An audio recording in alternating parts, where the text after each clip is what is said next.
Welcome to my channel. ನಿನ್ನ ಜೊತೆ ನನ್ನ ಕತೆ. ಇಂದಿನ ಪೂರ್ತಿ ಸಂಚಿಕೆಯಲ್ಲಿ ಏನೆಲ್ಲ ಆಗ್ತಾ ಇದೆ ಅಂತ ಈ ವಿಡಿಯೋದಲ್ಲಿ ನೋಡೋಣ. ಅದಕ್ಕೂ ಮುಂಚೆ ನೀವು ಇದೇ ಮೊದಲು ನಮ್ಮ ವಿಡಿಯೋಗಳನ್ನ ನೋಡ್ತಾ ಇದ್ರೆ ದಯವಿಟ್ಟು ಚಾನಲ್ ಅನ್ನ ಸಬ್ಸ್ಕ್ರೈಬ್ ಮಾಡಿಕೊಂಡು ಸಪೋರ್ಟ್ ಮಾಡಿ. ನಿಮ್ಮ ಸಪೋರ್ಟ್ ನಮಗೆ ತುಂಬಾನೇ ಮುಖ್ಯ ಆಗುತ್ತೆ. ಹಾಗೆ ವಿಡಿಯೋ ಇಷ್ಟ ಆದಲ್ಲಿ ಒಂದು ಲೈಕ್ ಮಾಡೋದನ್ನ ಮರಿಬೇಡಿ.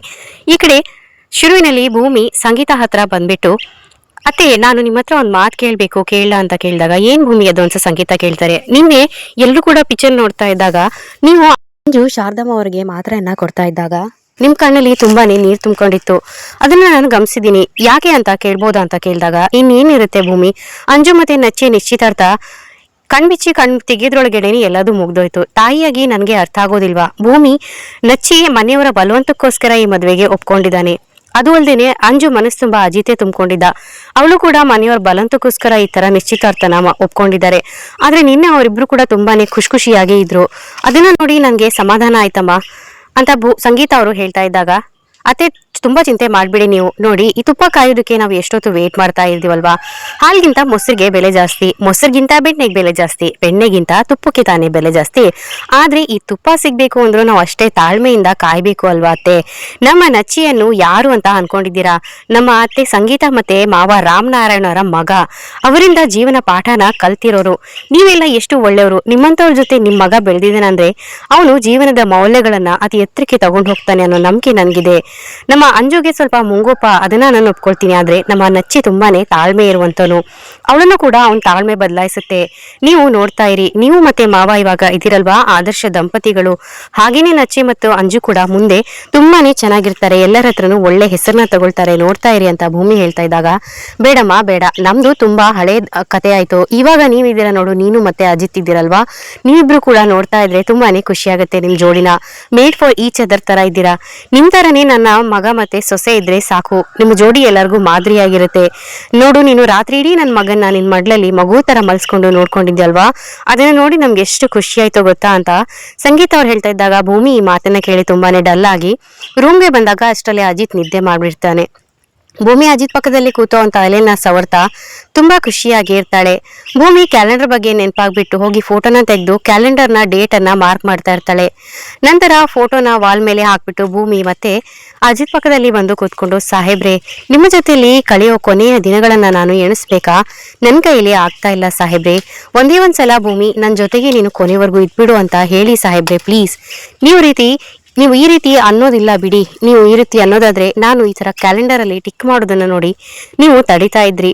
ಇಲ್ಲ, ನಿಮ್ಮ ತಪ್ಪು ಏನು ಇಲ್ಲ, ಎಲ್ಲರಿಗೂ ಕೂಡ ಋಣ ಅನ್ನೋದಿರ್ಬೇಕಲ್ವಾ ಅಂತ ಅನ್ಕೊಂಡು ಅಜಿತ್ ಸಲಹೆ ಸವರ್ತಾ ಇದ್ದಾಗ ಅಜಿತ್ಗೆ ತಕ್ಷಣ ಎಚ್ಚರ ಆಗೋಗುತ್ತೆ. ಭೂಮಿ ತಕ್ಷಣ ಎದ್ದು ದೂರ ಸರಿದು ನಿಂತ್ಕೊಳ್ತಾಳೆ.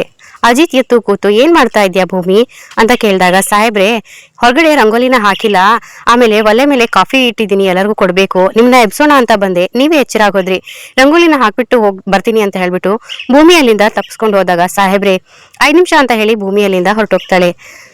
ಭೂಮಿ ಹೋದ್ಮೇಲೆ ಅಜಿತ್, ಯಪ್ಪ ಸ್ವರ್ಗನೇ ರಪ್ ಅಂತ ಒಂದ್ಸರಿ ಪಾಸ್ ಆದ ಹಾಗೆ ಆಯ್ತು. ನನ್ ಪಕ್ಕ ಕೂತ್ಕೊಂಡು ನನ್ನ ತಲೆನ ಸವರ್ತಾ ಇದ್ದಾಳೆ ಅಂತ ಫೀಲ್ ಆಗೋಯ್ತು. ಅಯ್ಯೋ, ಇದು ಕನ್ಸೋ ನಿಜಾನೋ ಅಂತಾನೆ ಗೊತ್ತಾಗ್ತಾ ಇಲ್ಲ. ಹಗಲಲ್ಲಿ ಕಾಣೋ ಕನ್ಸು ನಿಜ ಆಗುತ್ತೆ ಅಂತ ಹೇಳ್ತಾರೆ. ಅದೃಷ್ಟ ನನ್ಗಿದೆಯೋ ಇಲ್ವೋ ಅಂತಾನೆ ಗೊತ್ತಾಯಿಲ್ಲ. ಭೂಮಿ ಇವತ್ತು ಟಿಕ್ ಮಾರ್ಕ್ ಅನ್ನ ಹಾಕಿದಾಳೋ ಇಲ್ವೋ ಅಂತ ಹೇಳ್ಬಿಟ್ಟು ಅಜಿತ್ ಕೂಡ ಫೋಟೋ ತೆಗ್ದ್ಬಿಟ್ಟು ಹಿಂದೆ ಇರುವ ಕ್ಯಾಲೆಂಡರ್ ನೋಡಿದಾಗ ಟಿಕ್ ಮಾಡಿರ್ತಾಳೆ ಭೂಮಿ. ಅಷ್ಟರಲ್ಲೇನೆ ಅಜಿತ್ಗೆ ಫೋನ್ ಬರುತ್ತೆ. ಫೋನಲ್ಲಿ ಮಾತಾಡ್ಕೊಂಡು ಕೃಷ್ಣನ ವಿಗ್ರಹದ ಹತ್ರ, ಅಪ್ಪ ಕೃಷ್ಣ, ಭೂಮಿಯನ್ನ ಹೆತ್ತವರನ್ನ ಹುಡ್ಕೋದಕ್ಕೆ ಅಂತ ಹೊಸ ಪ್ರಯತ್ನವನ್ನ ಪಡ್ತಾ ಇದ್ದೀನಿ ತಂದೆ.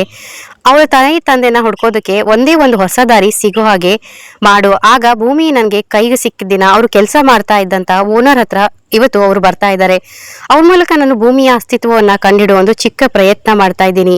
ಅದು ನೆರವೇರೋ ಹಾಗೆ ಎಲ್ಲ ಸಮಸ್ಯೆಗಳು ಆದಷ್ಟು ಬೇಗ ಪರಿಹಾರ ಆಗೋ ಹಾಗೆ ಮಾಡಪ್ಪ ಅಂತ ಅಜಿತ್ ಕೃಷ್ಣನಿಗೆ ಕೈ ಮುಕ್ಕೊಂಡು ಬೇಡ್ಕೊಳ್ತಾ ಇದ್ದಾಗ ಭೂಮಿ ಈ ಕಡೆ ರಂಗೋಲಿಯನ್ನ ಬಿಡ್ತಾ ಇದ್ದಾಗ ಅಲ್ಲಿಗೆ ಶಾರದಾ ಅವರು ಬರ್ತಾರೆ. ಭೂಮಿ, ಶಾರದಮ್ಮ, ನೀವು ಇಲ್ಲಿಗೆ ಬಂದ್ಬಿಟ್ರಾ? ಇವತ್ತು ಕೆಲಸ ಜಾಸ್ತಿ ಆಗಿದೆ ಶಾರದಮ್ಮ. ಗಡ್ಬಿಡಿಯಲ್ಲಿ ಸರಿಯಾಗಿ ರಂಗೋಲಿ ಹಾಕೋದಕ್ಕೆ ಆಗ್ತಾ ಇಲ್ಲ, ಬಣ್ಣ ಬೇರೆ ಹಾಕಿಲ್ಲ, ಸಾಹೇಬ್ರಿಗೆ ವರ್ಕೌಟ್ಗೆ ಜ್ಯೂಸ್ ಮಾಡ್ಕೊಡ್ಬೇಕು, ಒಲೆ ಮೇಲೆ ಹಾಲ್ ಬೇರೆ ಇಟ್ಟಿದ್ದೀನಿ, 1 ನಿಮಿಷ ಇರಿ ಅಂತ ಹೇಳ್ಬಿಟ್ಟು ಭೂಮಿ ಅಲ್ಲಿಂದ ಹೊರಟೋದ್ರೆ ಶಾರದಾ ರಂಗೋಲಿಗೆ ಬಣ್ಣನ ತುಂಬ್ತಾ ಇರ್ತಾಳೆ. ನಂತರ ಶಾರದಾ ಮಲ್ಲಿಗೆ ಗಿಡದ ಹತ್ರ ಹೋಗಿ ಮಲ್ಲಿಗೆಯನ್ನ ಕೀಳ್ತಾ ಇದ್ದಾಗ ಅದನ್ನ ಶ್ರವಣ್ ನೋಡ್ಬಿಟ್ಟು, ನಿನ್ಗೆ ಮಲ್ಲಿಗೆ ಅಂದ್ರೆ ತುಂಬಾ ಇಷ್ಟ ಅಲ್ವಾ, ಇವತ್ತು ನಾನೇ ನಿನ್ಗೆ ಮಲ್ಲಿಗೆ ಹೂವನ್ನ ತಂದು ಮುಡಿಸ್ತೀನಿ ಅಂತ ಹೇಳ್ಬಿಟ್ಟು ಅನ್ಕೊಳ್ತಾನೆ. ಇದನ್ನೆಲ್ಲ ನೋಡ್ತಾ ಶಾರದಾಗೆ ಆದಷ್ಟು ಬೇಗ ಹಳೆ ನೆನಪೆಲ್ಲ ಬರೋ ತರ ಕಾಣಿಸ್ತಾ ಇದೆ. ದೇವ್ರೆ, ಮೊದ್ಲಿನ ತರ ನಮ್ಮ ಶಾರದಾ ಆಗ್ಲಪ್ಪ ಅಂತ ಶ್ರವಣ್ ಮನ್ಸಲ್ಲಿ ಕೇಳ್ಕೊಳ್ತಾ ಇದ್ದಾಗ ಇನ್ನೊಂದ್ ಕಡೆ ಅಜಿತ್ ಡ್ಯೂಟಿಗೆ ಹೋಗೋದಕ್ಕೆ ರೆಡಿ ಆಗ್ತಾ ಇದ್ದಾಗ ಭೂಮಿ ಅಲ್ಲಿಗೆ ಬರ್ತಾರೆ. ಸಾಹೇಬ್ರೆ ನೀವೇನೋ ಮರ್ತಿದ್ದೀರಾ ಅಂತ ಕೇಳಿದಾಗ ಏನ್ ಭೂಮಿ ಅಂತ ಕೇಳಿದಾಗ ಕೈಯಲ್ಲಿ ವಾಚನ್ನ ತೋರಿಸ್ತಾಳೆ. ಥ್ಯಾಂಕ್ ಯು ಅಂತ ಹೇಳಿದಾಗ ಅದಕ್ಕೆ ಆಗ ಭೂಮಿ ಸಾಹೇಬ್ರೆ ಈ ಸಮಯ ಅನ್ನೋದು ಎಷ್ಟು ಅಮೂಲ್ಯವಾದದಲ್ವಾ ಅಂತ ಭೂಮಿ ಹೇಳಿದಾಗ ನೀನ್ ಹೇಳ್ತಾ ಇರೋದು ಸರಿ ಭೂಮಿ, ಒಂದ್ಸರಿ ಮುಂದೆ ಹೋದ ಸಮಯ ಯಾವತ್ತೂ ಕೂಡ ಹಿಂದೆ ಬರೋದಿಲ್ಲ ಅಂತ ಅಜಿತ್ ಹೇಳಿದಾಗ ಸಾಹೇಬ್ರೆ ನೀವ್ ಇನ್ನೂ ಒಂದ್ ಏನನ್ನೋ ಮರ್ತಿದ್ದೀರಾ ಅಂತ ಭೂಮಿ ಹೇಳ್ತಾ ಇದ್ದಾಗ ಏನು ಅಂತ ಅಜಿತ್ ಕೇಳಿದಾಗ ಭೂಮಿ ಪರ್ಸನ್ನ ತೋರಿಸ್ತಾಳೆ. ಅದೇ ಟೈಮ್ಗೆ ಅಜಿತ್ಗೆ ಒಂದು ಫೋನ್ ಬರುತ್ತೆ. ಫೋನಲ್ಲಿ ಮಾತಾಡಿ ಆದ್ಮೇಲೆ ಸಾಹೇಬ್ರೆ ನೀವೇನೋ ಮರ್ತಿದ್ದೀರಿ ಅಂತ ಹೇಳ್ದೆ ತಾನೆ, ನೋಡಿ ನಿಮ್ ಪರ್ಸು ತುಂಬಾನೇ ಚೆನ್ನಾಗಿದೆ, ನೀವು ಇದನ್ನ ಎಲ್ಲಿ ತಗೊಳ್ರಿ ಅಂತ ಭೂಮಿ ಕೇಳಿದಾಗ ಅದು ತಗೊಂಡಿದ್ದಲ್ಲ ಭೂಮಿ, ಗಿಫ್ಟ್ ಆಗಿ ಬಂದಿದ್ದು ಅಂತ ಅಜಿತ್ ಹೇಳಿದಾಗ ಅನ್ಕೊಂಡೆ ಸಾಹೇಬ್ರೆ ನಾನು ಕೇಳಿದೀನಿ ಈ ಪರ್ಸನೆಲ್ಲ ಯಾರು ಈ ಹುಡುಗರು ಸ್ಪೆಷಲ್ ಆಗಿ ಪರ್ಸನೆಲ್ಲ ತಗೊಳಕ್ ಹೋಗಲ್ಲಂತೆ, ಯಾರಾದ್ರೂ ಗಿಫ್ಟ್ ಕೊಟ್ಟರೆ ಅವ್ರು ತಗೊಳ್ಳೋದಂತೆ ಅಂತ ಭೂಮಿ ಕೇಳಿದಾಗ ತುಂಬಾ ಜನಕ್ಕೆ ಅವರೇ ಪರ್ಸ್ ತಗೊಳ್ಳೋದು ಇಷ್ಟ ಆಗಲ್ಲ, ಅದಕ್ಕೆ ಗಿಫ್ಟ್ ಬಂದಿರೋದನ್ನ ಅವ್ರು ಇಷ್ಟಪಡ್ತಾರೆ ಅಂತ ಅಜಿತ್ ಹೇಳಿದಾಗ ಅದು ಸರಿ ನಾನು ನಿಮ್ಗೆ ಒಂದು ಗಿಫ್ಟನ್ನ ಮಾಡ್ತೀನಿ ಅಂತ ಅಜಿತ್ಗೆ ಹೇಳಿದಾಗ ಅಜಿತ್ ಸೈಲೆಂಟ್ ಆಗ್ಬಿಟ್ಟು ನಾನು ಕೂಡ ನಿಮ್ಗೆ ಇನ್ನೊಂದ್ಸರಿ ಸರ್ಪ್ರೈಸ್ ಮಾಡ್ತೀನಿ ಅಂತ ಹೇಳಿದಾಗ ಅಜಿತ್ ಥ್ಯಾಂಕ್ ಯು ಅಂತ ಹೇಳ್ತಾನೆ. ನಂತರ ಸ್ವಲ್ಪ ಸ್ಟೇಷನ್ಗೆ ಲೇಟ್ ಆಗ್ತಾ ಇಲ್ವಾ ನಿಮ್ಗೆ ಅಂತ ಭೂಮಿ ಕೇಳಿದಾಗ ಅಲ್ಲ ನನ್ಗಿಂತ ಜಾಸ್ತಿ ನಿನ್ಗೆ ಅರ್ಜೆಂಟ್ ಇದೆಯಲ್ಲ ನನ್ನ ಸ್ಟೇಷನ್ ಕಳ್ಸೋದಕ್ಕೆ ಅಂತ ಹೇಳಿದಾಗ ಅಯ್ಯೋ ಹಾಗೇನೂ ಇಲ್ಲ, ಒಂದ್ 5 ನಿಮಿಷ ನಿಮ್ಗೆ ಟೈಮ್ ಇದ್ರೆ ವೇಟ್ ಮಾಡ್ತೀರಾ, ನಾನು ಕೂಡ ಟೀ ಅಂಗಡಿ ಹತ್ರ ಬರ್ತೀನಿ, ನಾನು ಸ್ವಲ್ಪ ಡ್ರಾಪ್ ಮಾಡ್ಬಿಡಿ ಅಂತ ಕೇಳ್ತಾ ಇದ್ದಾಗ ಭಾಗ್ಯ ಅವರು ಹುಷಾರಾಗೋವರೆಗೂ ನೀನು ಮನೇಲಿ ಇರುವಂತ ಹೇಳಿಲ್ವಾ, ಅಂಗಡಿ ಹತ್ರ ಬರೋದು ಬೇಡ ಅಂತ ಅಜಿತ್ ಹೇಳಿದಾಗ ಭೂಮಿ ಏನೇನೋ ಯೋಚಿಸ್ತಾ ಇದ್ರೆ ಅದಕ್ಕೆ ಅಜಿತ್ ಅದನ್ನ ನೋಡ್ಬಿಟ್ಟು ಏನು ಯೋಚಿಸ್ತಾ ಇದೆಯಾ ಭೂಮಿ ಅಂತ ಕೇಳಿದಾಗ ಇಲ್ಲ ಏನು ಇಲ್ಲ ಸಾಹೇಬ್ರೆ ಅಂತ ಭೂಮಿ ಹೇಳ್ತಾಳೆ. ಆಗ ಅಜಿತ್ ಸರಿ ಲೇಟ್ ಆಗ್ತಾ ಇದೆ ಬರ್ತೀನಿ, ನೀನು ಹುಷಾರಾಗಿ ಹೋಗ್ಬಿಟ್ವಾ ಅಂತ ಅಜಿತ್ ಹೇಳಿದಾಗ ಭೂಮಿ ಅಯ್ಯೋ ಏನಾಗಿದೆ ನನ್ಗೆ, ಯಾಕೆ ನಾನು ಈ ರೀತಿ ಆಡ್ತಾ ಇದ್ದೀನಿ, ಏನೇನೋ ಮಾತಾಡ್ತಾ ಇದ್ದೀನಿ, ನಾನು ಸಾಹೇಬ್ರು ಪರ್ಸ್ ಕೊಡೋದಕ್ಕೆ ಅಂತ ಹೋಗಿ ನಾನೇ ಮರ್ತೋಗಿದ್ದೀನಲ್ಲ, ಕೀ ಮತ್ತೆ ಪರ್ಸನ್ನ ಎಲ್ಲೇ ಬಿಟ್ಟು ಹೋಗಿದ್ದಾರೆ ಅಂತ ಭೂಮಿ ಅವೆರಡನ್ನೂ ತಗೊಂಡು ಅಜಿತ್ ಹಿಂದೆನೆ ಹೊರಡ್ತಾಳೆ. ಈ ಕಡೆ ಅಜಿತ್ ಕೆಳಗಡೆ ಬಂದಾಗ ಭಾಗ್ಯ ಸೂಪನ್ನ ಕುಡಿತಾ ಇದ್ದಾಗ ಅಜಿತ್ ಬಂದ್ಬಿಟ್ಟು ಅಮ್ಮ ಮಾಡಿದ ಸೂಪ್ ಚೆನ್ನಾಗಿದೆ ತಾನೆ ಅಂತ ಕೇಳ್ತಾ ಇದ್ದಾಗ ಅಯ್ಯೋ ಸಂಗೀತ ಅವ್ರ ಕೈ ರುಚಿ ಬಗ್ಗೆ ಹೇಳ್ಬೇಕಾ ಅಂತ ಭಾಗ್ಯ ಅವ್ರು ಹೇಳ್ತಾ ಇದ್ದಾಗ ಸಂಗೀತ ಅವ್ರು ಅಲ್ಲಿಗೆ ಬಂದ್ಬಿಟ್ಟು ಅಜಿತ್ ಡ್ಯೂಟಿಗೆ ಹೊರಟಿದ್ಯೇನೋ ಅಂತ ಕೇಳ್ತಾರೆ. ಅಯ್ಯೋ ಭಾಗ್ಯ ಅವರೇ ಏನ್ ಸೂಪನ್ನು ಕುಡ್ದೆ ಇಲ್ಲೇ ಇಟ್ಟಿದಿರಲ್ಲ ಚೆನ್ನಾಗಿಲ್ವಾ ಅಂತ ಸಂಗೀತ ಅವ್ರು ಕೇಳಿದಾಗ ಅಯ್ಯೋ ನನ್ಗೆ ಸಿಕ್ಕಾಪಟ್ಟೆ ಉಪಚಾರ ಮಾಡ್ತಾ ಇದ್ದೀರಾ, ನನ್ಗೆ ತಿಂದಿದ್ದು ಕುಡ್ದಿದ್ದು ಎಲ್ಲಿ ಅರಗ್ಬೇಕು ಹೇಳಿ, ಏನು ಕೆಲಸ ಮಾಡದೆ ಹೀಗೆ ಕೂತಿದ್ರೆ ಅಂತ ಹೇಳ್ತಾ ಇದ್ದಾಗ ಸಂಗೀತ ಮತ್ತು ಅಜಿತ್ ಇಬ್ರು ಕೂಡ ಭಾಗ್ಯನ ಕೂರಿಸ್ತಾರೆ. ಸಂಗೀತ ಅವರು ಭಾಗ್ಯ ಅವರೇ ನಿಮ್ಗೆ ಎಷ್ಟೇ ತಿಂದ್ರು ಜೀರ್ಣ ಆಗುತ್ತೆ, ಅಷ್ಟೇ ಶಕ್ತಿ ಕೂಡ ಬರುತ್ತೆ ಅಂತ ನಮ್ಗೆ ಗೊತ್ತಿಲ್ವಾ ಅಂತ ಹೇಳ್ತಾ ಇದ್ದಾಗ ಅದೇ ಹೇಗಮ್ಮ ನಿಂಗೆ ಗೊತ್ತಾಗತ್ತೆ, ನೀನೇನಾದ್ರು ಡಾಕ್ಟ್ರಾ ಅಂತ ಅಜಿತ್ ಕೇಳಿದಾಗ ಸಂಗೀತ ನನ್ಗೆಲ್ಲ ಗೊತ್ತು, ಸುಮ್ಮನೆ ಇರೋ ನೀನು, ಏನ್ ಗೊತ್ತಾ ಭಾಗ್ಯ ಅವರೇ ಚಿಕ್ಕ ವಯಸ್ಸಲ್ಲಿ ಡಾಕ್ಟರ್ ಆಗ್ಬೇಕು ಅಂತ ನಂಗೆ ತುಂಬಾನೇ ಆಸೆ ಇತ್ತು, ವಿದ್ಯೆ ತಲೆಗೆ ಹತ್ತುತ್ತಿದ್ದಿಲ್ಲ, ಅದಕ್ಕೆ ನನ್ನ ಆಸೆಯನ್ನ ಪೂರೈಸೋದಕ್ಕೋಸ್ಕರ ನನ್ನ ಮಗನ್ನ ಡಾಕ್ಟರ್ ಓದಿಸಿದೀನಿ, ಆದ್ರೂ ಏನು ಕಮ್ಮಿ ಇಲ್ಲ, ಓದುವಾಗ ಸ್ವಲ್ಪ ಕೇಳಿಸ್ಕೊಂಡಿದೀನಿ, ಹಾಗಾಗಿನೇ ನಚ್ಚಿ ಓದ್ಬೇಕಾದ್ರೆ ಸ್ವಲ್ಪ ನಾನು ಕೂಡ ಕೇಳಿಸ್ಕೊಂಡಿದ್ದೀನಿ, ಅದಕ್ಕೇನೆ ಏನೇನ್ ಕೊಡ್ಬೇಕು ಏನೇನ್ ಕೊಡ್ಬಾರ್ದು ಅಂತ ನನ್ಗೂ ಕೂಡ ಸ್ವಲ್ಪ ಗೊತ್ತು ಅಂತ ಸಂಗೀತ ಅವರು ಹೇಳ್ತಾ ಇದ್ದಾಗ ಅಮ್ಮ ನೀನು ಕೇಳಿಸ್ಕೊಂಡಿರೋದು ನನ್ಗೇನು ಗೊತ್ತು ಅಂತ ಹೇಳ್ಬಿಟ್ಟು ಅಜಿತ್ ಕೇಳಿದಾಗ ಆಗ ಸಂಗೀತ ಈಗ ಗೊತ್ತಾಯ್ತಲ್ವೇನೋ ಹೇಳು ಅಂತ ಹೇಳ್ಬಿಟ್ಟು ಸಂಗೀತ ಹೇಳಿದಾಗ ಹೌದು ಅಂತ ಅಜಿತ್ ಹೇಳ್ತಾರೆ. ಈ ಕಡೆ ಭಾಗ್ಯ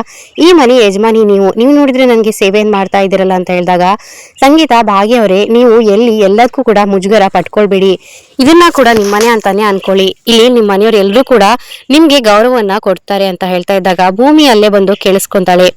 ಯಾಕೆ ಹೇಳಿ ಈಗಿನ ಕಾಲದಲ್ಲೂ ಎಷ್ಟೋ ಹೆಣ್ಮಕ್ಳು ಕೂಡ ಕುಟುಂಬ ಅಂದ್ರೇನೆ ಇಷ್ಟ ಆಗೋದಿಲ್ಲ, ಒಂದೊಂದು ನೆಪ ಹೇಳ್ಕೊಂಡು ಮನೆಯಿಂದ ದೂರ ಇರೋದಕ್ಕೆ ಜಗಳ ಮಾಡ್ಕೊಂಡು ಹೋಗೋದಕ್ಕೇನೆ ನೋಡ್ತಾ ಇರ್ತಾರೆ.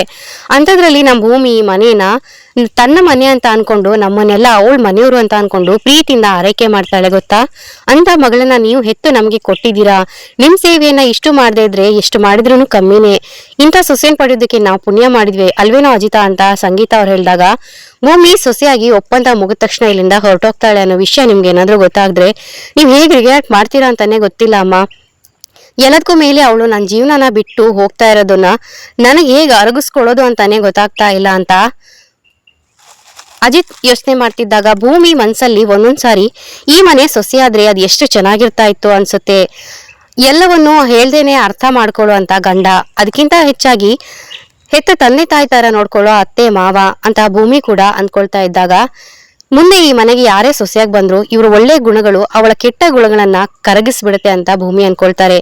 ಈ ಕಡೆ ಸಂಗೀತ ನೋಡಿ ಏನೇ ಕೊಟ್ರು ಸುಮ್ನೆ ತಿನ್ಬೇಕು, ಏನೇ ಕೊಟ್ರು ಸುಮ್ನೆ ಕುಡಿಬೇಕು ಅಷ್ಟೇ ಅಂತ ಹೇಳ್ಬಿಟ್ಟು ಭಾಗ್ಯಗೆ ಹೇಳಿದಾಗ ಸಂಗೀತ ಅವರು ಹೇಳು ಅಜಿತ್ ನೀನಾದ್ರೂ ಹೇಳು ಭಾಗ್ಯಮ್ಮಂಗೆ ಅಂತ ಹೇಳಿದಾಗ ಯಾಕೆ ಇವರಿಗೆ ಈ ತರ ಭಯ ಪಡಿಸ್ತಾ ಇದ್ದೀರಾ? ನಿಮ್ಗೆ ಏನ್ ಬೇಕು ಬೇಡವೋ ಅದೆಲ್ಲ ನಿಮ್ಗೆ ಕಂಫರ್ಟಬಿಲಿಟಿಗೆ ಬಿಟ್ಟಿದ್ದು. ನಿಮ್ಗೆ ಏನಾಗುತ್ತೋ ಅದನ್ನ ಚೆನ್ನಾಗಿ ತಿನ್ನಿ, ಯಾವ್ದಕ್ಕೂ ಮುಜುಗರ ಪಟ್ಕೊಳ್ಬೇಡಿ. ನನ್ಗೆ ಸ್ಟೇಷನ್ಗೆ ಟೈಮ್ ಆಗ್ತಾ ಇದೆ, ನಾನು ಹೊರಡ್ತೀನಿ ಅಂತ ಅಜಿತ್ ಹೇಳ್ಬಿಟ್ಟು ಹೊರಟಾಗ ಹಿಂದೆನೆ ಭೂಮಿ ಕೂಡ ಹೋಗ್ತಾಳೆ. ಭೂಮಿ ಹೋಗೋದನ್ನ ಭಾಗ್ಯ ಅವ್ರು ನೋಡ್ಬಿಟ್ಟು ಭೂಮಿ ಹಿಂದೆ ಹೋಗಿ ನಿಲ್ತಾರೆ. ಅಜಿತ್ ಇನ್ನೇನ್ ಗಾಡಿ ಹತ್ಬೇಕು, ಅದೇ ಟೈಮಲ್ಲಿ ಏನು ಅಂದ್ರೆ ಅಂತ ಹೇಳ್ಬಿಟ್ಟು ಭೂಮಿ ಕರೀತಾರೆ. ಅಜಿತ್ ಏನಂದೆ ಅಂತ ಕೇಳಿದಾಗ ಭೂಮಿ ನಾನಾ, ಅದು ಏನು ಅಂದ್ರೆ ಅಂತ ಕರ್ದೆ ಅಂತ ಹೇಳಿದಾಗ ನಿಜವಾಗ್ಲೂ ನೀನಾ ನನ್ನನ್ನ ಅಂತ ಹೇಳ್ಬಿಟ್ಟು ಹಿಂದೆ ತಿರುಗಿ ನೋಡಿದಾಗ ಭಾಗ್ಯಮ್ಮ ಕೂಡ ಅಲ್ಲೇ ನಿಂತಿರ್ತಾರೆ. ಆಗ ಭೂಮಿ ಭಾಗ್ಯಮ್ಮ ಇರೋದಕ್ಕೆ ಈ ತರ ನಾಟಕ ಆಡ್ತಾ ಇದ್ದಾಳೆ ಅಂತ ಅಜಿತ್ ಮಿಸ್ಅಂಡರ್ಸ್ಟ್ಯಾಂಡಿಂಗ್ ಮಾಡ್ಕೊಂಡ್ಬಿಡ್ತಾರೆ. ಅಜಿತ್ ನಂತರ ನೋಡಿ ನಿಮ್ಮ ಕೀ ಮತ್ತು ಪರ್ಸನ್ನ ಮರ್ತೆ ಹೋಗ್ಬಿಟ್ಟಿದ್ರ, ತಗೊಳ್ಳಿ ಅಂತ ಭೂಮಿ ಹೇಳಿದಾಗ ಥ್ಯಾಂಕ್ ಯು ಸೋ ಮಚ್ ಅಂತ ಹೇಳ್ತಾ ಇದ್ದಾಗ ಅಲ್ಲ ಇದೇನು ಹೊಸದಾಗಿ ಥ್ಯಾಂಕ್ಸ್ ಎಲ್ಲ ಹೇಳ್ಕೊಂಡು ನಾನೇ ತಾನೇ ನಿಮ್ಗೆ ಪ್ರತಿ ಸರಿ ಇದನ್ನೆಲ್ಲ ತಂದ್ಕೊಡೋದು ಅಂತ ಭೂಮಿ ಹೇಳ್ತಾ ಇದ್ದಾಗ ಸರಿ ನಾನಿನ್ನು ಸ್ಟೇಷನ್ಗೆ ಹೋಗಿ ಬರ್ತೀನಿ, ಲೇಟ್ ಆಯ್ತು, ನೀನು ಹುಷಾರು ಅಂತ ಅಜಿತ್ ಹೇಳ್ತಾರೆ. ನಂತರ ಹುಷಾರಾಗಿ ಹೋಗ್ಬಿಟ್ಟು ಬನ್ನಿ ಅಂತ ಭೂಮಿ ಕೂಡ ಅಜಿತ್ನ ಕಳ್ಸ್ಕೊಡ್ತಾರೆ. ಈ ಕಡೆ ಭೂಮಿ ನಾಚ್ಕೊಂಡು ನಿಂತಿದ್ದಾಗ ಅಲ್ಲಿಗೆ ಭಾಗ್ಯ ಬಂದ್ಬಿಟ್ಟು ಭೂಮಿ ನಿಮ್ಗೆ ಗಂಡ ಅಂದ್ರೆ ಅದೆಷ್ಟು ಪ್ರೀತಿ ಅಲ್ವಾ ಭೂಮಿ ಅಂತ ಭಾಗ್ಯ ಕೇಳಿದಾಗ ಭೂಮಿ ಏನು ಮಾತಾಡದೆ ನಿಂತ್ಕೊಂಡ್ಬಿಡ್ತಾಳೆ. ಅದು ಅಮ್ಮ ನಾನು ನಿಮ್ಮ ಹತ್ರ ಏನೋ ಹೇಳ್ಬೇಕು ಅನ್ನೋದನ್ನೇ ಮರ್ತ್ಬಿಟ್ಟೆ, ನಾನ್ ನಿಮ್ಗೆ ಮತ್ತೆ ಶಾರದಮ್ಮಂಗೆ ತಲೆಗೆ ಎಣ್ಣೆ ಹಚ್ಚಿ ಮಸಾಜ್ ಮಾಡೋಣ ಅಂತ ಅನ್ಕೊಂಡಿದ್ದೀನಿ, ನೀನ್ ಇಲ್ಲೇ ಕೂತಿರು, ನಾನು ಹೋಗಿ ಶಾರದಮ್ಮನ ಕರ್ಕೊಂಡ್ ಬರ್ತೀನಿ ಅಂತ ಹೇಳ್ಬಿಟ್ಟು ಭೂಮಿಯಲ್ಲಿಂದ ಹೋದಾಗ ಭೂಮಿ ಶಾರದಾ ಹತ್ರ ಬಂದ್ಬಿಟ್ಟು ಶಾರದಮ್ಮ ಬನ್ನಿ ರೆಸ್ಟ್ ಮಾಡ್ತಾ ಇದ್ದೀರಾ, ನಾನ್ ನಿಮ್ ತಲೆಗೆ ಚೆನ್ನಾಗಿ ಎಣ್ಣೆಯನ್ನು ಹಚ್ಚಿ ಮಸಾಜ್ ಮಾಡ್ತೀನಿ, ಭಾಗ್ಯಮ್ಮಗೂ ಕೂಡ ತಲೆಗೆ ಮಸಾಜ್ ಮಾಡ್ತೀನಿ ಅಂತ ಹೇಳಿದ್ದೆ. ಆದ್ರೆ ಭಾಗ್ಯಮ್ಮಂಗೆ ಆ ಭಾಗ್ಯನೇ ಇಲ್ಲ ಅಂತೀನಿ, ನಿಮ್ಗೆ ಆ ಭಾಗ್ಯ ಇದೆ, ಬನ್ನಿ ನಿಮ್ ತಲೆಗೆ ನಾನು ಚೆನ್ನಾಗಿ ಎಣ್ಣೆ ಹಚ್ಚಿ ಮಸಾಜ್ ಮಾಡ್ತೀನಿ ಅಂತ ಹೇಳ್ಬಿಟ್ಟು ಶಾರದಾ ತಲೆಗೆ ಎಣ್ಣೆ ಹಾಕಿ ಭೂಮಿ ಮಸಾಜ್ ಮಾಡ್ತಾ ಇರ್ತಾರೆ. ಆಗ ಭೂಮಿ ಶಾರದಮ್ಮ ನಾನೇ ಇವತ್ತು ನಿಮ್ಮ ತಲೆ ಬಾಚ್ಲಾ ಅಂತ ಹೇಳ್ಬಿಟ್ಟು ಕೇಳ್ತಾ ಇದ್ದಾಗ ಅಷ್ಟರಲ್ಲೇನೆ ಶ್ರವಣ್ ಕೂಡ ಅಲ್ಲಿಗೆ ಬಂದು ಶ್ರವಣ್ ಕೈಯಲ್ಲಿ ಮಲ್ಗೆ ಹೂವನ್ನ ತಂದಿರ್ತಾರೆ. ಆಗ ಭೂಮಿ ಬಾಯಿಲಿ ಅಂತ ಹೇಳ್ಬಿಟ್ಟು ಶ್ರವಣ್ ಅವರು ಕರೆದ ಶಾರದಾಗೆ ಮಲ್ಗೆ ಹೂ ಅಂದ್ರೆ ತುಂಬಾನೇ ಇಷ್ಟ, ನನ್ ಜೊತೆ ಇದ್ದಾಗ ದಿನಾನು ಅವಳು ಮಲ್ಗೆ ಹೂನ ಮುಡಿಯಲ್ಲಿ ಮುಡ್ಕೊಳ್ತಾ ಇದ್ಲು, ಅದಿಲ್ದೇನೆ ಅವಳನ್ನ ನೋಡೋದಕ್ಕೆ ಆಗೋದಿಲ್ಲ, ಈ ಹೂವನ್ನ ಒಳಗೆ ಮುಡಿಸ್ಬಿಡ್ತೀಯಾ ಅಂತ ಹೇಳಿದಾಗ ದೊಡ್ಡ ಸಾಹೇಬ್ರೆ ಅದನ್ನ ನೀವು ನನ್ನ ಹತ್ರ ಕೇಳ್ತಾ ಇದ್ದೀರಾ ನೋಡಿ ಇವಾಗ ಅಂತ ಹೇಳ್ಬಿಟ್ಟು ಆ ಮಲ್ಲಿಗೆ ಹೂವನ್ನ ತಗೊಂಡು ನೋಡಿ ನಿಮ್ಗೆ ಇಷ್ಟವಾದ ಮಲ್ಲಿಗೆ ಹೂ ದೊಡ್ಡ ಸಾಹೇಬ್ರು ತಂದ್ಕೊಟ್ರು ಅಂತ ಹೇಳ್ಬಿಟ್ಟು ಭೂಮಿ ಶಾರದಾ ಅವರಿಗೆ ಮಲ್ಲಿಗೆ ಹೂವನ್ನ ತೋರಿಸಿದಾಗ ಶಾರದಾಗೆ ಮಲ್ಲಿಗೆ ಹೂವನ್ನ ನೋಡ್ಬಿಟ್ಟು ತುಂಬಾನೇ ಖುಷಿಯಾಗೋಗುತ್ತೆ. ಭೂಮಿ ಇವಾಗ ನಾನು ನಿಮ್ಗೆ ಹೂವನ್ನ ಮುಡ್ಸ್ಲಾ ಅಂತ ಕೇಳಿದಾಗ ಹೂ ಅಂತ ಶಾರದಾ ತಲೆಲಾಡಿಸಿದಾಗ ಹೂವನ್ನ ಕೂಡ ಭೂಮಿ ಮುಡಿಸಿದಾಗ ಶಾರದಾನ ನೋಡಿ ಶ್ರವಣ್ ಕಣ್ ತುಂಬ್ಕೊಳ್ತಾರೆ. ಶ್ರವಣ್ ಹೋದ್ಮೇಲೆ ಇದೆಂತ ಪ್ರೀತಿ ಇದು, ಹೆಂಡತಿಗೋಸ್ಕರ 21 ವರ್ಷ ಕಾಯ್ತಾ ಇದ್ದಾರೆ ಅಂದ್ಮೇಲೆ ಇವ್ರ ಹೆಂಡತಿಯನ್ನ ಗುರ್ತು ಹಿಡಿತಾ ಇಲ್ಲ ಅಂದ್ರೂ ಕೂಡ ಇವರ ಚಿಕ್ಕ ಚಿಕ್ಕ ಇಷ್ಟಗಳನ್ನೆಲ್ಲ ನೆನ್ಪು ಮಾಡ್ಕೊಂಡು ಇವರು ಪೂರೈಸ್ತಾ ಇದ್ದಾರೆ ಅಂತಂದ್ರ ಮೇಲೆ ಇಂಥ ಗಂಡನ್ನ ಪಡೆಯೋದಕ್ಕೆ ನಿಜಕ್ಕೂ ಶಾರದಮ್ಮ ತುಂಬಾನೇ ಪುಣ್ಯ ಮಾಡಿದ್ದಾರೆ. ಅಜಿತ್ ಸಾಹೇಬ್ರು ಕೂಡ ಥೇಟ್ ಇವ್ರ ಹಾಗೇನೆ, ನಮ್ ಸಾಹೇಬ್ರು ಯಾವಾಗ್ಲೂ ಸಿಡುಕ್ತಾ ಇದ್ರು, ಅವ್ರ ಮನ್ಸು ಮಗುವಿನ ತರ, ಅವರಿಗೆ ಎಷ್ಟು ಕಾಳಜಿ ಇದೆ, ಭಾಗ್ಯಮ್ಮನ ಪೆರೋಲ್ ಮೇಲೆ ಕರ್ಸಿದ್ದಾರೆ, ನನ್ ಕನ್ಸಿನ ಬಗ್ಗೆ ಕೂಡ ಎಷ್ಟೊಂದ್ ಸರಿ ಅವರು ಕಾಳಜಿ ತಗೊಂಡಿದ್ದಾರೆ, ನೀವು ನಿಜವಾಗ್ಲೂ ತುಂಬಾ ಒಳ್ಳೆ ಗಂಡ, ನಿಮ್ಮನ್ನ ಪಡೆಯೋದಕ್ಕೆ ಅದೆಷ್ಟೋ ಪುಣ್ಯ ಮಾಡಿದ್ದೀವಿ, ನಾವಿಬ್ರು ನಿಜವಾದ ಗಂಡ ಹೆಂಡತಿ ಅಲ್ವಲ್ಲ, ಈ ನಮ್ಮ ಸಂಬಂಧಕ್ಕೆ ಇನ್ನು ಸ್ವಲ್ಪ ದಿನಗಳು ಉಳ್ಕೊಂಡಿದೆ ಅಷ್ಟೇ, ಇನ್ನೇನು ಒಂದಷ್ಟು ದಿನಗಳಲ್ಲಿ ಅದಕ್ಕೆ ಕೊನೆ ಕೂಡ ಆಗ್ಬಿಡುತ್ತೆ ಅಂತ ಭೂಮಿ ಅದೇ ಯೋಚನೆ ಮಾಡ್ತಾ ಚಿಂತೆಯಲ್ಲಿ ಮುಳುಗೋಗ್ಬಿಡ್ತಾಳೆ. ಸಂಚಿಕೆ ಮುಕ್ತಾಯವಾಗುತ್ತೆ. ಈ ವಿಡಿಯೋ ನಿಮ್ಗೆ ಇಷ್ಟ ಆದಲ್ಲಿ ವಿಡಿಯೋನ ಲೈಕ್ ಮಾಡೋದನ್ನ ಮರಿಬೇಡಿ, ಹಾಗೇನೆ ನಮ್ಮ ಚಾನಲ್ ಅನ್ನ ದಯವಿಟ್ಟು ಸಬ್ಸ್ಕ್ರೈಬ್ ಮಾಡ್ಕೊಂಡು ಸಪೋರ್ಟ್ ಮಾಡಿ. ಮುಂದಿನ ವಿಡಿಯೋ ಒಂದಿಗೆ ಮತ್ತೆ ಸಿಗ್ತೀನಿ. ಶುಭ ದಿನ, ಧನ್ಯವಾದಗಳು.